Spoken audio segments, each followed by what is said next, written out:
자, 담배를 피워서 내 건강이 나빠졌다면 이 책임을 담배 회사에 물을 수 있을까요?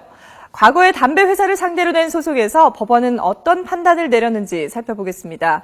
첫 소송은 지난 1999년에 제기됐습니다. 폐암 환자 7명과 유가족이 담배 회사를 상대로 손해배상 소송을 냈는데요.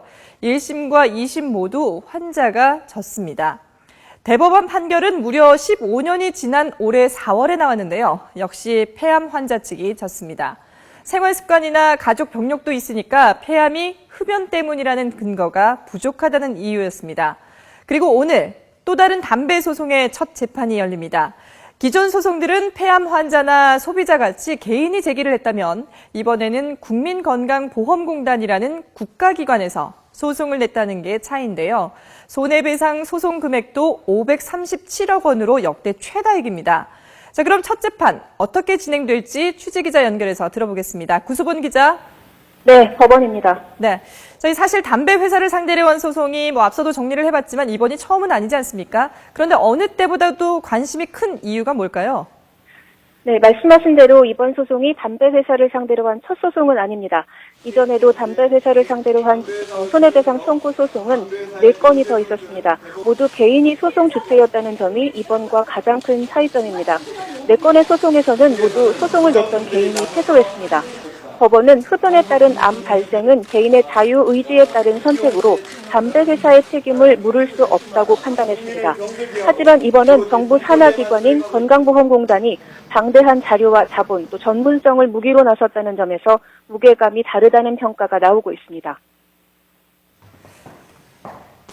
네, 그런데 그동안에 이 소송을 제기한 쪽에서 이긴 판단이 별로 없었는데요. 그렇다면 건보공단, 이번 소송을 좀 철저히 준비해야 될 것 같은데 어떻게 준비했습니까? 네, 서울고등법원이 지난 2011년 판결을 통해서 흡연과의 인과관계를 인정한 3가지 암이 있습니다. 피해 소세포암과 피해 편평세포암, 후두암 편평세포암으로 건보공단은 일단 이 3가지 암에 대해서만 소송을 냈습니다. 2001년부터 10년간 이들 암으로 진단받은 환자들 가운데 20년 이상 매일 한 갑씩 담배를 피운 3,400여 명에게 공단이 지급한 진료비 537억 원을 배상액으로 청구했습니다. 또 빅데이터 분석을 통한 흡연과 암의 인과관계에 대한 연구 결과를 바탕으로 담배사들이 담배의 유해성과 중독성에 대해서 소비자들에게 은폐해 흡연자들을 기망했다는 주장을 펼 것으로 보입니다. 일단 이렇게 승소율을 높여서 승소를 한 뒤 점차 소송 범위를 확대한다는 방침입니다. 네, 반대로 담배 회사 측도 준비를 아주 철저히 했을 것 같은데요. 소송 전망 어떻게 보십니까? 이번 소송 대상은 KT&G와 한국 필립모리스, BH코리아 등 3곳입니다. 이들은 모두 세종과 김앤장, 화우 등 국내 굴지의 법무법인들을 대리인으로 내세워 소송에 대응하고 있습니다. 담배사들은 담배의 유해성은 아직 규명되지 않았고 흡연은 개인 의지에 따른 것으로 흡연의 위험성은 법에 따라 충분히 고지했다는 점을 강조할 방침입니다.